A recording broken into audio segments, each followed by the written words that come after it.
Walt Disney World, Kennedy Space Center, Miami Beach, and the Everglades. These are just a few of the iconic attractions in Florida that make it one of the most easily recognizable symbols of the US. But did you know that the US actually bought Florida from Spain back in the 1800s? And what's more, it only cost a measly $5 million, which in today's terms would be about $110 million. To put that in perspective, Florida's economy today generates about $1.65 trillion per year, making it the fourth biggest economy in the US and the 15th biggest economy in the world. That makes the US's purchase of Florida one of the most profitable real estate deals in history. What's more, the money wasn't actually even paid to Spain, but rather to US citizens to settle their claims against Spain. But why did the US buy Florida from Spain? The economic potential of the territory was certainly one of the main reasons, but it wasn't the only one. We'll explore the real reasons why the US bought Florida from Spain shortly, but first, how had Spain come to acquire Florida, and what was the situation there at the time the US was considering purchasing it? We'll start in 1565, when Spanish conquistador Pedro Menéndez de Avilés arrived on the southeastern corner of North America and established St. Augustine, the oldest continuously occupied European established settlement on the continental United States. Florida had been inhabited by various Native American tribes, including the Timucua, Calusa, and Seminole, for approximately 12,000 years before the Spanish arrived. It's estimated that there were at least 15 powerful chiefdoms with a combined population of up to 350,000 people by the time the Spanish first landed. Spain established 6 primary settlements: Pensacola, the aforementioned St. Augustine, Santa Elena, Presidio Santa Maria de Galve, San Miguel de Gualdape, and Fort Caroline, which had been established originally by French Huguenots but later sacked and taken over by the Spanish. Additionally, by the mid-1700s, they had also built 40 Spanish missions manned by 70 friars and occupied by 26,000 Native Americans, along with some scattered trading posts. They introduced Christianity, cattle, and agriculture to the region, and controlled the territory as a colony until 1763. Following the French and Indian War, Spain ceded Florida to Great Britain in 1763, which controlled it until 1781. During this period, the British divided Florida into East and West Florida to make it easier to administer. British colonists began to settle in East Florida, while West Florida remained largely under Spanish control. After the American Revolution, Spain reacquired Florida in 1781. However, American settlers began to move into West Florida and eventually reached approximately 1,000 residents. This led to tensions and eventually a rebellion against the Spanish authorities in 1810. The Spanish government struggled to maintain control, and the region became a hotbed of smuggling and piracy. With the Spanish Empire in serious decline and struggling to keep control over an increasingly troublesome region, the US made its bid to acquire the territory. Among the main reasons for making this move was the opportunity it offered to resolve several interlinked security issues in one fell swoop. The first reason for the acquisition of Florida was that it allowed the US to resolve several lingering territorial disputes with Spain, while at the same time removing a monkey from Spain's back. When Spain arrived and claimed Spanish Florida as their territory, their main objectives were to find gold and silver, establish self-sufficient agricultural communities, create a mission system to convert the Native Americans to Christianity, and establish a security buffer zone between their colonies in Mexico and the Caribbean and the British colonies to the north. In particular, Florida was considered to be of vital strategic importance in protecting Spain's intercontinental trade and commerce. The problem for Spain was that none of these objectives had turned out particularly well. Firstly, there were no meaningful deposits of gold or silver to be found. Beneath Florida's surface is an abundance of limestone, up to hundreds of feet deep in some areas. Today, Florida extracts and consumes over 150 million tons of limestone per year. These deposits were also an attractive source of building materials such as coquina rock for the Spanish colonists, but as for precious metals, they more or less struck out. As the word filtered back home about the lack of valuable resources to be had in Florida, it became increasingly difficult to attract new settlers and investors. The colony struggled to become economically viable, instead becoming increasingly heavily reliant on subsidies from Spain to survive. At the same time, not only was the native population resistant to being converted to Christianity, but their population was greatly impacted by diseases brought over by Europeans, such as measles, smallpox, and influenza. Across the Americas, it's estimated that around 95% of the indigenous populations, around 20 million people, were killed by infectious diseases during the years following European colonization, including those introduced by the Spanish. In Spanish Florida, the devastation caused by these diseases reduced the labor force and made it challenging for the Spanish to establish a self-sustaining economy. But perhaps the most problematic issue for the Spanish was their inability to establish firm control over the territory. As mentioned earlier, Florida was supposed to provide a strategic buffer between its Caribbean colonies, New Spain, which became Mexico, and the expanding British colonies to the north. However, they lacked the military power to adequately defend the vast territory. Pedro Menéndez de Avilés had only arrived with around 400 soldiers and mestizos, or soldiers of mixed Spanish and Indian descent. The entire Spanish army contingent in Florida had never increased beyond more than several hundred extra men during their entire 200-year period in charge. Under pressure from English and French colonizers, settlers from the US, and increasingly destructive Native American raids, Florida had become an expensive headache for the declining empire. The United States offered a better deal for Spain, allowing it to focus on higher priority territories and interests. That brings us to the second reason why the US bought Florida. Florida's changing hands allowed a practical and amicable solution to the long-simmering border dispute between the two nations. In 1800, Spain had agreed to restore Louisiana and New Orleans to France. The deal, conducted under heavy pressure from French Emperor Napoleon Bonaparte, included a promise to return these territories to Spain if France ever relinquished them. When France sold the Louisiana Territory to the US in 1803, Spain disputed whether West Florida was part of the sale, leading to a border controversy between the two nations. It's worth noting that the Louisiana Purchase also ranks as one of the greatest real estate bargains in world history. The US paid just $15 million for an area of roughly 828,000 square miles, which works out to about 4 cents per acre. Nevertheless, the Spanish wanted the northern boundary of West Florida to be the same as the one established by Britain in 1763. However, the US demanded the old boundary at the 31st parallel north, which was recognized as the official boundary by the 1795 Treaty of San Lorenzo. However, with US settlers arriving in increasing numbers in West Florida, tensions between the settlers and Spanish authorities grew. Finally, in 1810, American settlers in West Florida rebelled against Spanish rule, declaring the region's independence. The US government, aware of Spain's weakened state due to Napoleon's invasion, used this incident to claim the region. The border dispute was finally settled through the Adams-Onís Treaty, signed on February 22, 1819, which established the Sabine River as the boundary between Spanish Texas and the United States. In exchange for resolving this boundary dispute along the Sabine River, Spain ceded Florida to the US. As mentioned earlier, the price of $5 million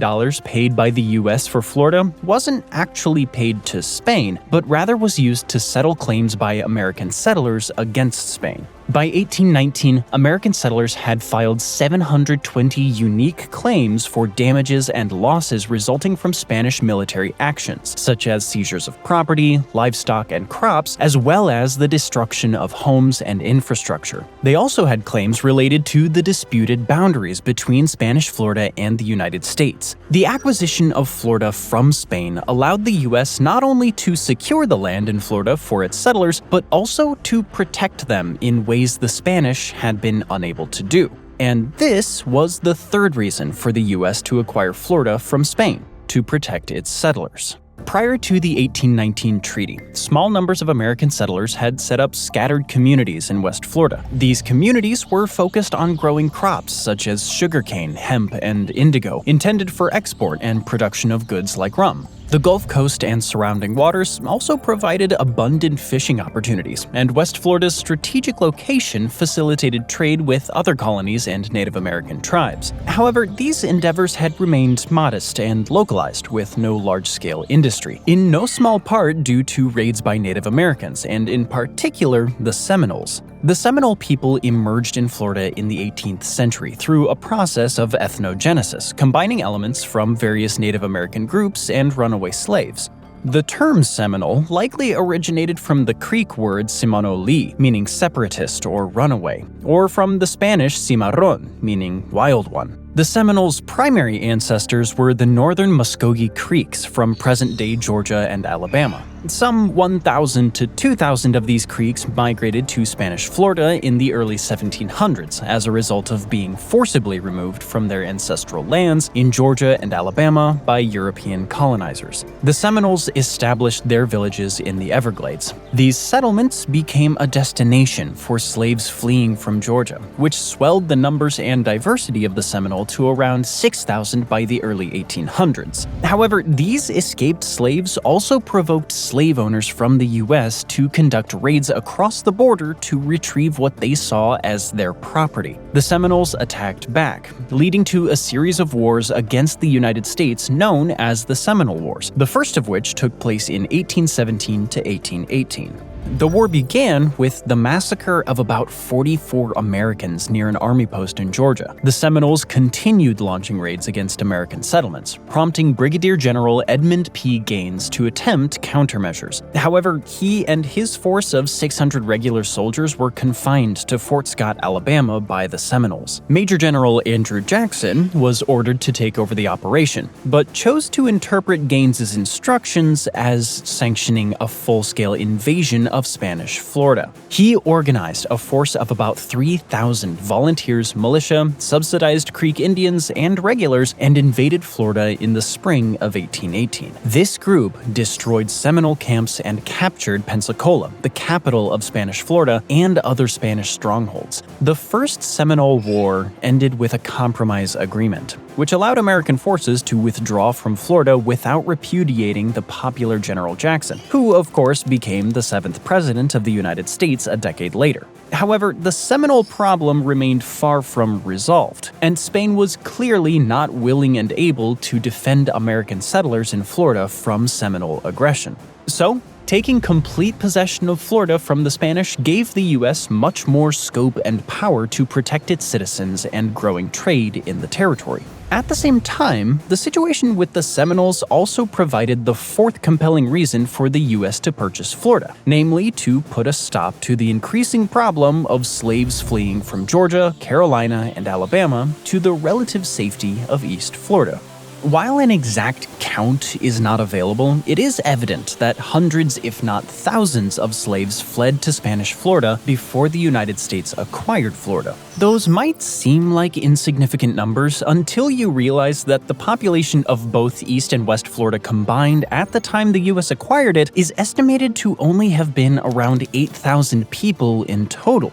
With a population today of over 22 million spread throughout every corner of the state, it's hard to imagine what a wild and empty frontierland Florida was back then. As mentioned earlier, the Spanish hadn't managed to attract many settlers to Florida in the first place. But by the early 18th century, the hundreds of Spaniards who did come, along with British raiders from the newly established colonies of Carolina and Georgia, had succeeded in either killing, enslaving, or decimating via imported diseases the majority of the indigenous population who were there before they arrived. We mentioned earlier that for a 20-year period between 1763 and 1783, Florida had come under British rule. At the end of the 7 Years' War, Spain traded Florida to Britain in exchange for control of Havana in Cuba and Manila in the Philippines, both of which had been captured by the British during the war. The Spanish officials, soldiers, and settlers departed en masse from Florida following the signing of the treaty, with the entire population of 3,091 residents of St. Augustine immigrating to Cuba, lock, stock, and barrel. They took much of what remained of the indigenous population with them. Inheriting a largely empty territory, the British soon began an aggressive recruiting policy to attract colonists to the area, offering free land and backing for export-oriented businesses. But they fared little better in their efforts to attract settlers than the Spanish had, and by the turn of the 19th century, thousands of Lower Creek Indians had started migrating into the wide, poorly defended expanses of empty territory, along with increasing numbers of slaves. By 1814, the black population of Florida, both free and enslaved citizens, had risen to 57% of the total, compared to 27% in 1786. So why did the slaves flee to Florida specifically? One big factor was the proximity and porousness of the border. From the southeastern slave-owning states, the Florida border was the nearest and easiest to cross. Another major factor was the Spanish policy in place at the time of granting freedom to slaves who converted to Catholicism and agreed to military service. This policy wasn't just designed to save more souls for the Catholic Church, but had been a way to destabilize the plantation economies of the British colonies. A strategy which continued to benefit Spain after the American Revolution resulted in those colonies becoming part of the United States. Much of the economy of the southern United States was driven by slave labor on plantations. By 1790, there were at least 700,000 slaves in the U.S., approximately 18% of the population. That number would grow to around 4 million by 1860, a major factor in the phenomenal growth of the U.S. economy during the same period.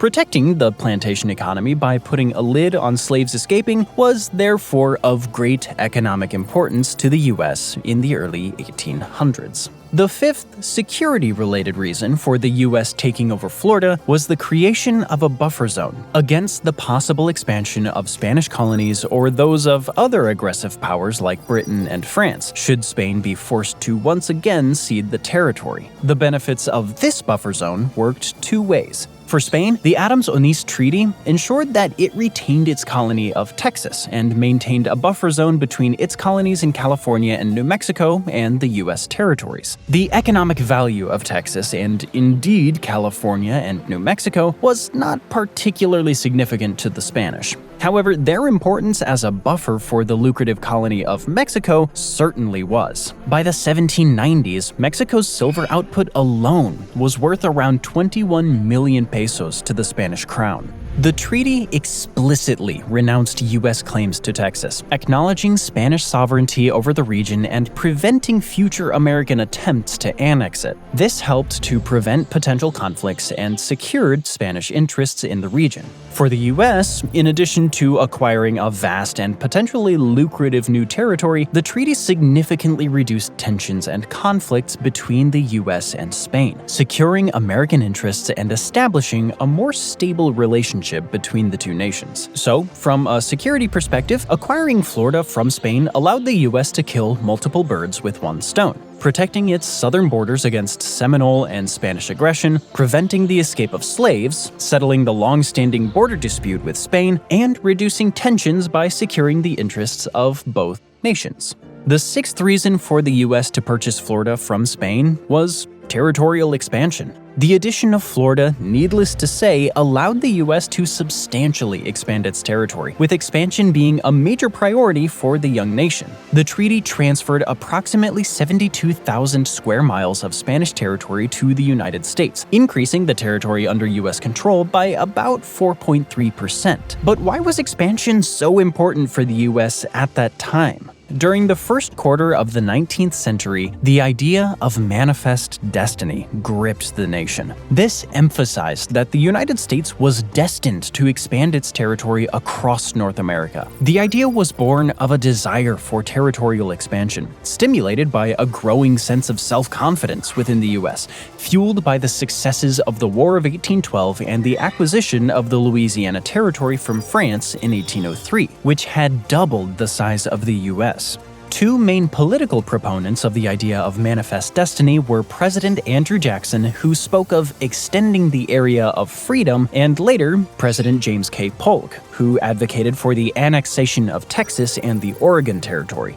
Another president, John Quincy Adams, was initially a supporter of the idea but later repudiated expansionism due to its connection to the expansion of slavery. Nevertheless, by 1870, driven by the idea of manifest destiny, the U.S. had added 13 states, including California, Arizona, New Mexico, and Texas. It had also gained parts of Colorado, Kansas, Nebraska, and Wyoming.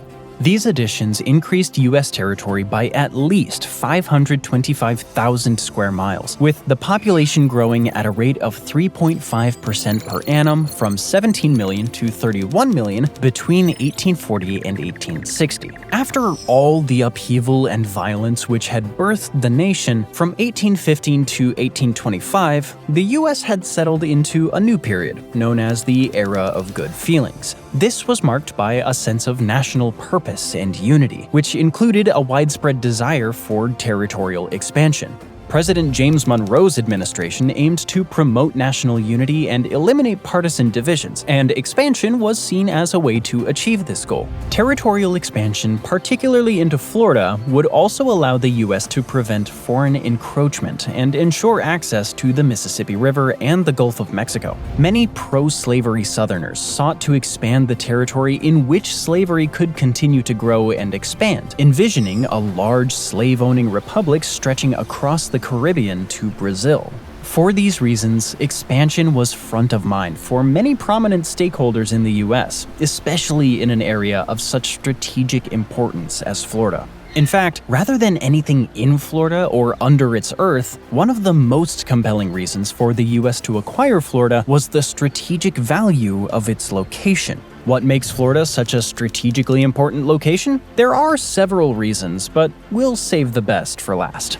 Meanwhile, the seventh reason for the U.S. to take control of Florida was access to and control over its rivers, which linked the interior of the country with the Florida Straits and the Gulf of Mexico. Just Florida's proximity to the Mississippi River made it crucial for American interstate and international trade and commerce. Absorbing Florida would ensure unhindered access to the river and the Gulf of Mexico, but Florida's other rivers also offered strategic and economic benefits. As the longest river in Florida, at around 310 miles, the St. Johns played a significant role in the state's early development, serving as a transportation route and providing water for agriculture. The 160-mile-long Apalachicola River connected the Panhandle to the Gulf of Mexico, making it a vital transportation route for goods and people. Adding impetus to the strategic and commercial importance of these rivers was the recent invention of the steamboat. By 1819, over 191 steamboats docked at New Orleans, a significant increase from just 21 in 1814. Florida's rivers also, of course, provided water for irrigation, supporting the growth of crops such as citrus, sugarcane, and cotton. The fertile valleys and floodplains along the rivers also made them ideal locations for farming. As a result, cattle farming in particular had been a large part of the Floridian economy since the first Spanish settlements emerged. Rivers also had strategic value for military and defense purposes. They served as natural barriers and defensive lines, with fortifications and watchtowers constructed along their banks to protect against foreign and domestic threats. But of much greater strategic value was control over the Florida Straits and the entrance into the Gulf of Mexico. The eighth reason for the U.S. to buy Florida from Spain, control over the Florida Straits and access to the Gulf of Mexico, is probably the most important. For around 250 years, from the late 1500s onwards, the Spanish sent a convoy of merchant and military escort vessels called the Spanish Plate Fleet from Cuba to Spain. The ships carried gold, silver, and gemstones from the mines of Mexico and Peru, and porcelain, silk, pearls, spices, and other valuable goods from Asia that had reached the Americas via the Spanish Manila Galleon fleet that crossed the Pacific. The 1715 fleet, commanded by Capitan General Don Juan de Obilla, consisted of 12 vessels, including a French ship that was traveling with them. The homeward-bound Spanish Plate fleets followed the Gulf Stream through the Straits of Florida and up the coast of North America, before heading east for the Azores and Spain. The journey, particularly through the Caribbean and up the east coast, was treacherous to say the least, with attacks from French and British raiders, pirates, hurricanes, and hazardous coastlines to contend with. In the most famous example, 11 out of 12 ships from the 1715 fleet were sunk by a hurricane, costing the lives of over 1,500 seamen and scattering wreckage over an area of 50 miles of the Florida coast. The remaining ship, Le Griffon, only survived as the captain was unfamiliar with the coastline and chose to stay further out at sea. Florida thus became an important factor in Spain's ability to ensure these fleets successfully made it home. They built a series of forts to offer protection, which the British expanded upon during their 20 years in control. With the British, French, and Spanish all trying to establish colonies and often at war with each other, control over the Florida Straits became of increasing strategic importance to all the powers, and none more so than to the United States. Control over the Florida Straits and access between the Gulf of Mexico and the Atlantic Ocean would provide the U.S. with significant advantages over its rivals. However, Florida in the hands of a competing power would create just as significant a disadvantage, because it wasn't just the Spanish using the route from the Gulf of Mexico through the Florida Straits to ship its goods to markets in the north and across the Atlantic Ocean. And the Americans weren't just using rivers to transport their goods either. The Florida Straits had also become a critical passage for American merchant convoys.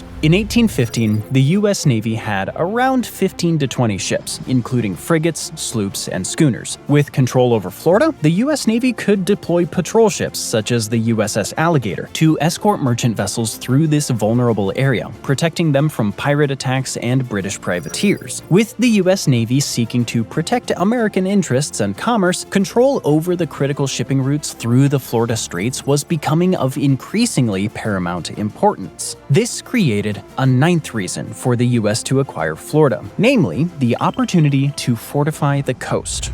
To add further protection to its merchant convoys and to provide early warning of any potential invasion by sea, the U.S. also envisaged expanding the network of forts built by the Spanish and British. In the years after the U.S. acquired Florida, it did in fact build forts like Fort Pickens, Fort Barrancas, and Fort McCree in Pensacola Bay, which helped defend American shipping and naval bases, ensuring the safe passage of goods and personnel. Acquiring Florida would also open up new opportunities for trade and commerce between the United States, Mexico, and Europe, possibly even all the way to Asia, by building on the trade routes already established over centuries by the Spanish. The 10th reason for the acquisition of Florida is not something that would immediately spring to mind, but proved to be invaluable nonetheless. It was the ability to conduct rigorous navigation and charting. One of the major factors hampering economic development in Florida has always been the unreliability and unpredictability of its waters, both rivers and coastal. Many of Florida's rivers were shallow and prone to sandbars, making navigation challenging, especially for larger vessels. They were subject to frequent flooding and seasonal changes, which could impact agriculture, commerce, and navigation.